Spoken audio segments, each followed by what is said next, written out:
Friends, మనం ఈ video ద్వారా పతాక ఆవిష్కరణ, జెండా వందనం,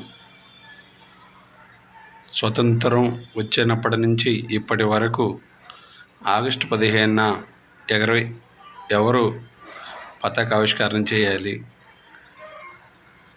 ఎప్పటి నుంచి ముఖ్యమంత్రులు ఆగస్టు 15న పతాక ఆవిష్కరణ చేశారు, ఎప్పటి నుంచి గవర్నర్లు ఏ రోజున పతాక ఆవిష్కరణ చేశారు, దీనికి ఎవరెవరు ఎక్కడెక్కడ ఏ సంఘటనలు జరిగాయి, ఏ ప్రధాని కాలంలో మార్పు వచ్చింది, ఏ ముఖ్యమంత్రి ఈ పతాక ఆవిష్కరణలో పోరాడారు అనే విషయాలు మనం తెలుసుకుందాం. జెండా వందనం స్వతంత్రం వచ్చాక 1973లో ఢిల్లీలో ఎర్రకోట నుంచి ప్రధాని, రాష్ట్రాల్లో గవర్నర్లు త్రివర్ణ పతాకం ఎగరవేసేవారు. అంటే 1947లో స్వతంత్రం వస్తే 73 దాకా ఢిల్లీలో ప్రధాని, రాష్ట్రాల్లో గవర్నర్లు త్రివర్ణ పతాకం ఎగరవేసేవారు. 1969లో తొలిసారి తమిళనాడు ముఖ్యమంత్రి కరుణానిధి దీనిపై అభ్యంతరం వ్యక్తం చేశారు. రాష్ట్రాలలో గవర్నర్లు త్రివర్ణ పతాక ఆవిష్కరణ చేస్తున్నారని మనం విన్నాం. దీనిపై తమిళనాడు ముఖ్యమంత్రి కరుణానిధి అభ్యంతరం వ్యక్తం చేశారు. సమాఖ్యలో ఏమని అభ్యంతరం చేశారంటే, సమాఖ్యలో రాష్ట్రాలకు మరిన్ని అధికారాల కోసం డిమాండ్ చేసిన ఈయన ఈ విషయంపై కూడా వాదించారు. అంటే రాష్ట్రాలలో మాకు అవకాశం ఇవ్వాలి ముఖ్యమంత్రులకి అని వాదించారు. ఈ వివక్ష తగదంటూ కేంద్ర ప్రభుత్వానికి ఘాటుగా లేఖ రాశారు. కేంద్రంలో ప్రధాని ఎగరవేస్తున్నప్పుడు రాష్ట్రాలలో ముఖ్యమంత్రులకి ఇవ్వాలని ఈయన ఘాటుగా లేఖ రాశారు.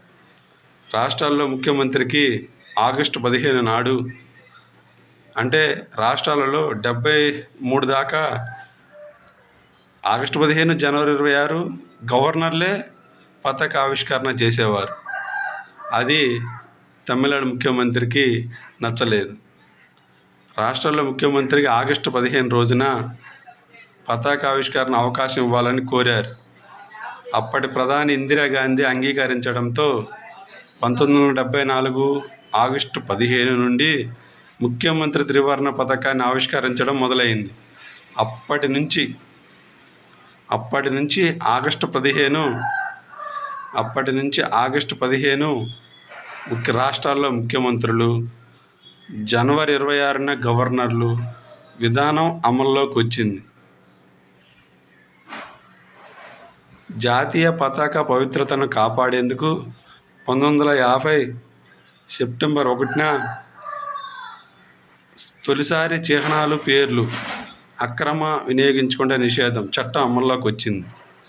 దీని ప్రకారం జాతీయ చిహ్నాలను, జాతీయ జెండాను ఎవరు పడితే వారు ఎక్కడ పడితే అక్కడ స్వప్రయోజనాల కోసం, వ్యాపారాల కోసం వాడకుండా నిషేధించారు.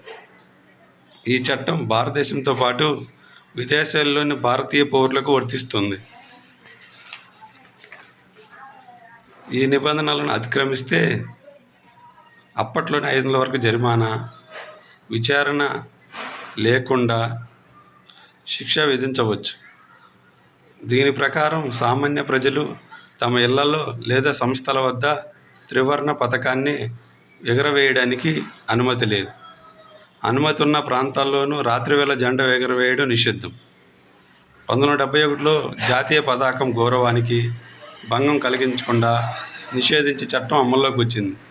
దీని ప్రకారం జాతీయ జెండాను కానీ, రాజ్యాంగ ప్రతిని కానీ దహనం చేసినా, చించినా, ఇతరత్ర ఏ రకంగా అవమానించినా వారికి జరిమానా లేక 3 ఏళ్ల జైలు శిక్ష రెండూ విధిస్తారు. జాతీయ గీతాలాపనకు భంగం కలిగించినా ఈ శిక్షకు అర్హులు అవుతారు. జాతీయ చిహ్నాలు, పేర్లు, వాటి గౌరవం సంబంధ చట్టాలు, నిబంధనలు, అమలు విధానాలను ఒక గొడుగు కిందకు తెచ్చే లక్ష్యంతో కేంద్రం 2002లో ఫ్లాగ్ కోడ్ ఆఫ్ ఇండియాను అమల్లోకి తెచ్చింది. దీనిలో 3 భాగాలు ఉన్నాయి. జాతీయ జెండా సాధారణ నిబంధనలు. ప్రజలు, ప్రైవేట్ సంస్థలు, విద్యా సంస్థలు జెండా ఎగురవేయడంలో పాటించవలసిన నిబంధనలు. కేంద్ర రాష్ట్ర ప్రభుత్వాలు వాటి ఆధ్వర్యంలోని సంస్థలు పాటించవలసిన విధి విధానాలను పేర్కొన్నారు. మొదటి భాగంలో ఈ నిబంధనలు, రెండో భాగంలో ప్రజలు, మూడో భాగంలో కేంద్ర రాష్ట్ర ప్రభుత్వాలు పాటించాల్సిన విధి విధానాలు పేర్కొన్నారు.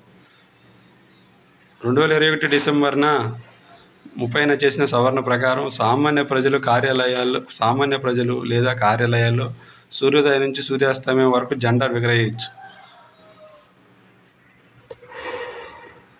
ప్రతి ఇంటిపై రాత్రింబవళ్లు జాతీయ జెండాను ఎగరవేయడానికి అనుమతిస్తూ 2022 జూలై నెలలో 20వ తేదీన కేంద్రం చట్ట సవరణ చేసింది. Okay, thank you friends.